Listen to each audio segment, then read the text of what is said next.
अमरीकी नायब सदर जेडी वेंस ने ईरान में फौज उतारने की मुखालिफत कर दी। कहा जौहरी तनाज़े के हल के लिए पायदार मुआहदा नागुज़ीर है।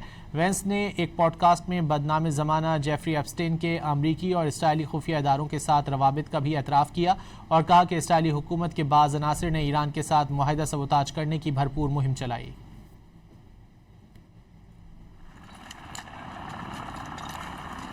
अमरीकी नायब सदर जेडी वेंस ने ईरान में फौज उतारने की मुखालफत कर दी। वेंस ने एक पॉडकास्ट में कहा कि हुकूमतें तब्दील करने के लिए हजारों अमरीकी फौज भेजने का दौर अब खत्म हो गया। ईरान के जौहरी तनाज़े के हल के लिए पायदार मुआहदा नागुज़ीर है। So, like, if the Iranian people want to rise up and change their government, that's up to them. But we're not going to send 150,000 ground troops in order to accomplish a change in a regime unless the people on the ground themselves want to accomplish that outcome. JD Vance ने मेजबान के सवाल पर तस्दीक की कि बदनाम ज़माना जेफरी एप्स्टीन का ताल्लुक CIA, मोसाद या किसी दूसरी डीप स्टेट से हो सकता है। Well, most people think he was Mossad.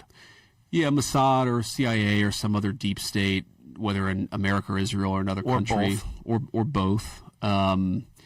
Look, he clearly had connections to the highest levels of American intelligence.